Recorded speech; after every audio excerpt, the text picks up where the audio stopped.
மாண்புமிகு எதிர்க்கட்சி தலைவர் அவர்கள். மாண்புமிகு பேரவைத் தலைவர்களே, ஒரு மூத்த உறுப்பினர் தன்னுடைய பேச்சில் நிறைய சர்ச்சைன்னு சொல்றாரு. நாங்க கேட்கறதை நீங்க கடிதம் எழுதியிருக்கிறீங்க, என்ன விவரம் எங்களுக்கு எப்படி தெரியும்? நீ சொன்னா தானே தெரியும். இப்பதான் நீங்க சொல்லி இருக்கிறீங்க, அதனால தெரிய வருதுன்னு நான் சொல்றேன்.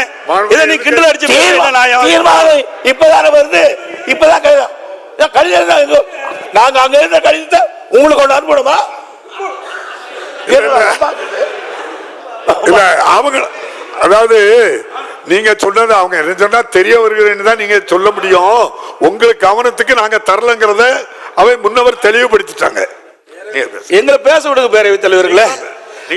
பேரவைத் தலைவர்களே, தாங்கள் எழுதிய கடிதம் எங்களுக்கு எப்படி தெரியும்? நீங்கள் அதை வெளியிட்டு தானே எங்களுக்கு தெரியும். அதான் தெரிய வருகிறது நான் சொல்றேன். தெரிய வரை சொல்ல மாட்டேன் விளக்கம் நீங்க சொல்லி இருக்கிறீங்க. அதைத்தான் அவங்க பதிவு பண்ணாங்க. நீங்க இப்படித்தான் எழுத முடியும்னு சொன்னாங்க.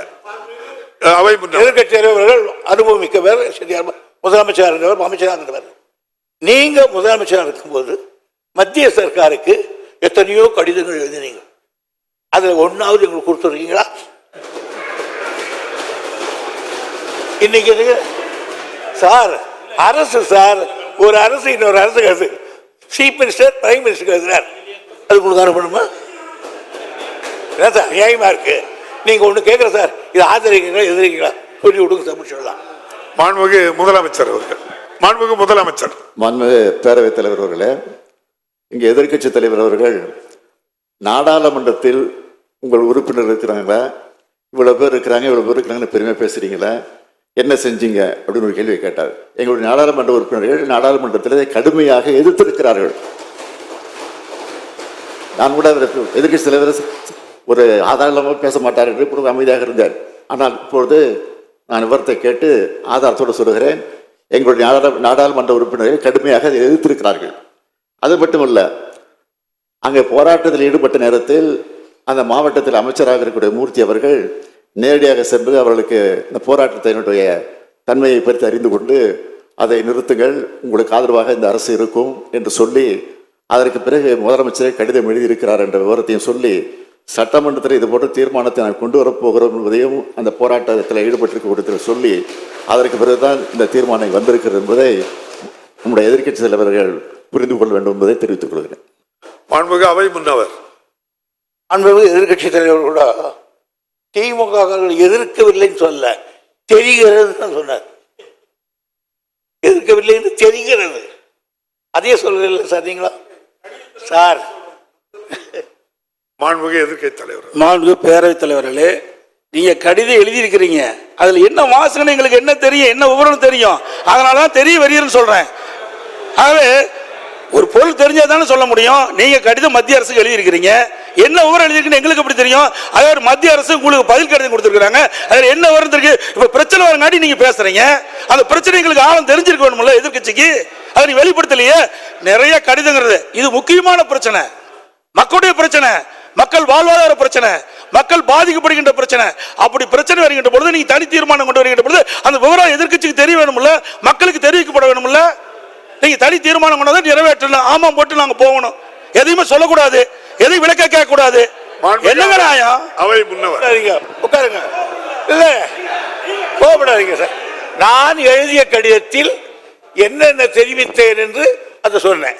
மாண்புமிகு முதலமைச்சர் எழுதிய கடிதத்தில் இந்த ரங்ஷன் அந்த இன்சான் கொடுக்க கூடாது என்று அந்த அமைச்சருக்கு அறிவுறுத்துங்கள் என்று அவர் கடிதம் எழுதினார் பிரதமருக்கு.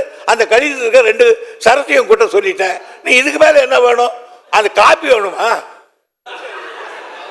மாண்புமிகு எதிர்க்கட்சி தலைவர். மாண்புமிகு பேரவைத் தலைவர்களே, இது ஒரு முக்கியமான பிரச்சனை, அங்க இருக்கிற மக்களுடைய வாழ்வாதார பிரச்சனை. அதை தான் நான் முன்னிறுத்தி நான் பேசிக்கிட்டு இருக்கிறேன். அதாவது பிப்ரவரி மாசமே ஒப்பந்த புள்ளி கோரப்பட்டு விட்டது. 10 மாசம் என்ன பண்ணீங்க? அரசாங்கம் தான் நடத்திக்கிட்டு இருக்கிறீங்க. அப்படி அரசாங்கம் நடத்திக்கிட்ட பொழுது மக்களுடைய பிரச்சனை வருகின்ற பொழுது அதை தட்டி மத்திய அரசு கேட்க வேணும்ல. நீங்க எந்த வித கடிதமே எழுதவில்லையே மத்திய அரசுக்கு, இந்த சுரங்கத்தை தடுத்து நிறுத்த வேண்டும் என்று எந்த கடிதமும் மத்திய அரசுக்கு எழுதவில்லை என்று எக்ஸ் வலைதளத்தில் மத்திய சுரங்கத்துறை அமைச்சர் வெளியிட்டு இருக்கிறாங்க. அதுக்கு என்ன பதில் கொடுக்க போறீங்க? எதிர்ப்பு தெரிவிக்கலையே, தெரிவிச்சிருந்தா இந்த பிரச்சனை வந்திருக்காது, நாங்க தடுத்து நிறுத்தணும் அவர் சொல்றாரு. பேரவைத் தலைவர் அவர்களே, இவ்வளவு வேகமாக பேசிவிடுகிற காரணத்தால் இதை சாதித்து விட்டோம் என்று நீங்கள் நினைத்து விட வேண்டாம். நிச்சயமாக சொல்கிறேன், உறுதியாக சொல்கிறேன். நாங்கள் அப்பப்போது தொடர்ந்து கடிதம் எழுதியிருக்கிறோம், தொடர்ந்து போராட்டங்கள் நடத்தி கொண்டிருக்கிறோம். எங்களுடைய கண்டன குரலை நாடாளுமன்றத்திலே பதிவு செய்திருக்கிறோம். அது மட்டுமல்ல, போராட்ட கலவரத்தில் ஈடுபட்டிருக்க போய் கூட நம்முடைய அமைச்சர் பேசுகிற போது இது போன்ற ஒரு தீர்மானம் அவையிலே சட்டமன்றம் கூடுகிற நேரத்தில் கொண்டு வருவோம் என்று சொல்லிதான் தெளிவுபடுத்தி இருக்கிறோம். கடிதத்தை எழுதுகிற போது அவ்வப்போது செய்தி வெளியிடுகிற தலைப்பில் பிரதமருக்கு முதலமைச்சர் இந்த சம்பந்தமாக கடிதம் எழுதியிருக்கிறார் என்ற செய்தி வெள்ளம் விவரம் வந்திருக்கிறது. அவர் தெரியவில்லை சொன்னால் என்ன புரியவில்லை என்று. மாண்புமிகு எதிர்க்கட்சி தலைவர், மாண்புமிகு பேரவைத் தலைவர்களே, மாண்பு முதலமைச்சர் நான் சொன்ன கருத்தை தவறாக புரிந்துவிட்டார். மாண்புமிகு நீர்வளத்துறை அமைச்சர் மத்திய சுரங்கத்துறை அமைச்சருக்கு எழுதிய கடிதம், மத்திய சுரங்கத்துறை அமைச்சர் நீர்வளத்துறை அமைச்சருக்கு எழுதிய கடிதத்தை தான் குறிப்பிட்டேன். இந்த 2 கடிதம் வெளியில் சொல்றான். மாண்பு பாரத பிரதமருக்கு மாண்பு முதலமைச்சர் எழுதிய கடிதத்தில் நீங்கள் இந்த சுரங்க ஏலத்தை ரத்து செய்யணும்னு கேட்டுக்கிறீங்க. அந்த இது சுரங்கத்துறை அமைச்சருக்கு போய் சுரங்கத்துறை எக்ஸ் வலைதளத்தில் சொல்லியிருக்கிறாங்க. என்ன, நாங்க ஏலம் விடுவதற்கு ஒப்பந்த புள்ளி கோரணும். அப்பொழுது 10 மாசம் இருந்தது. ஏன் இதை தடுத்து நிறுத்துவதற்கு நீங்கள் எந்தவித தகவலும் மத்திய அரசு கொடுக்கவில்லை.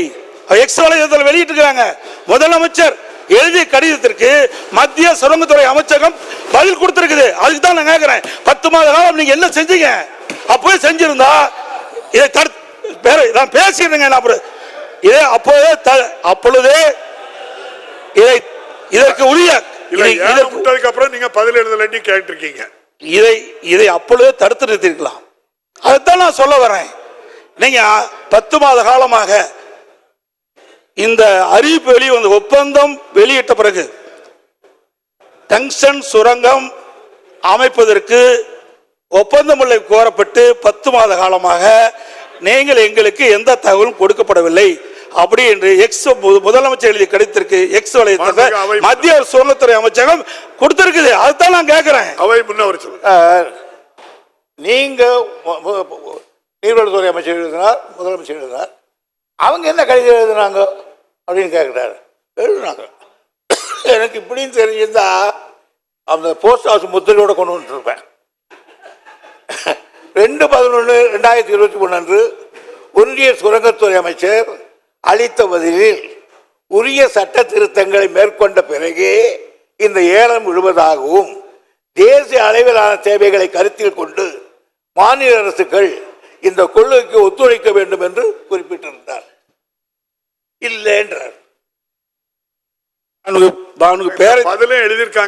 பேரத்தில் அதான் நான் குறிப்பிட்டேங்க. இங்க பேசி பிரயோஜனம் இல்லை, நாடாளுமன்றத்தில் பேச வேணும்.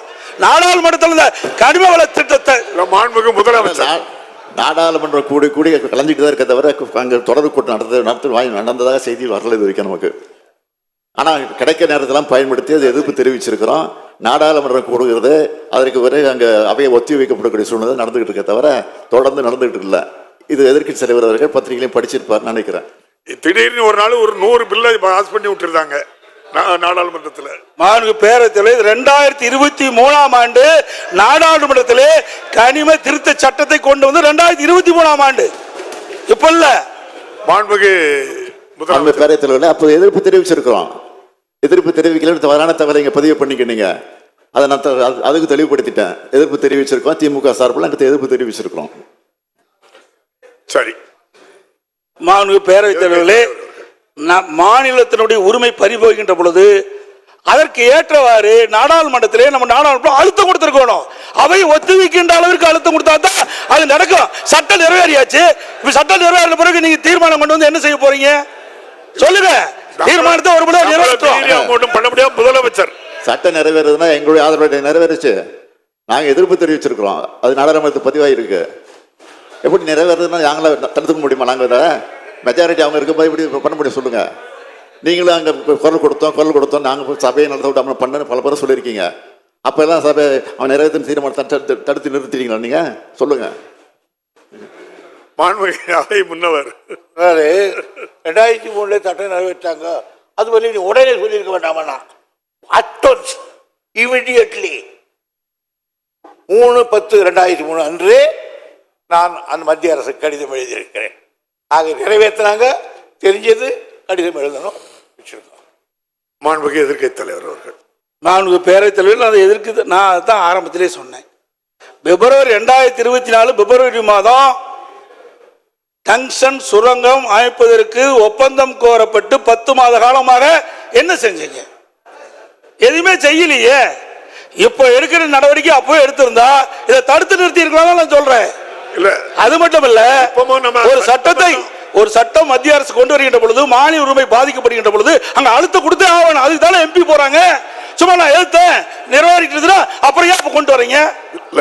என்ன பிரயோஜனம்? முதலமைச்சர் பேரவைத்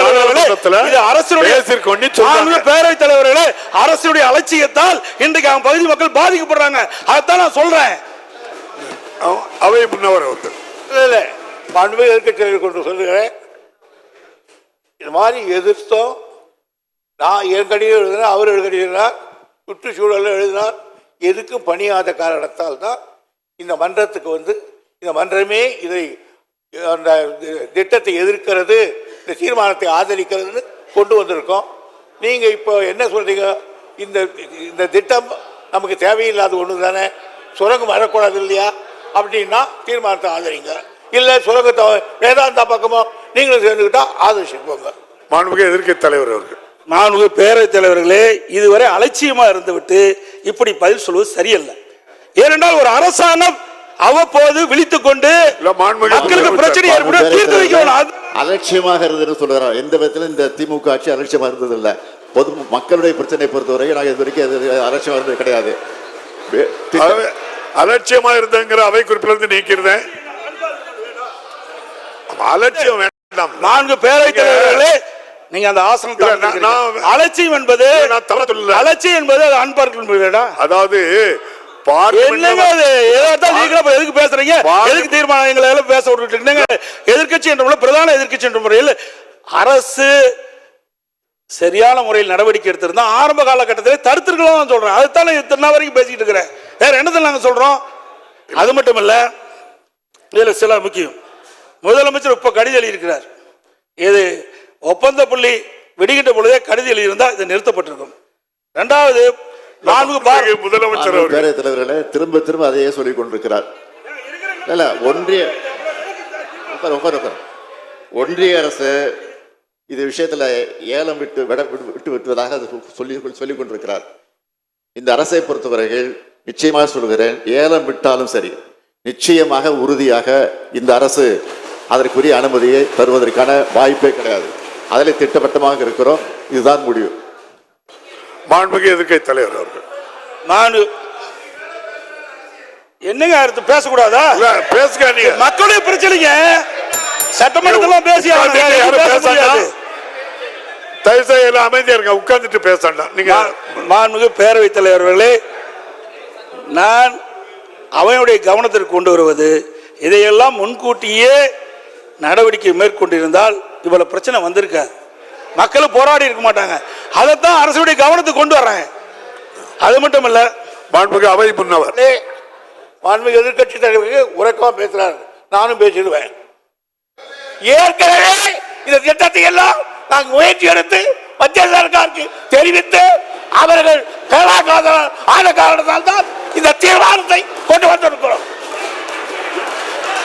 மாண்புமிகு தலைவரே, ஒண்ணு ஜாதிக்கு படியல இப்படிதான் பேசி ஆகணும்.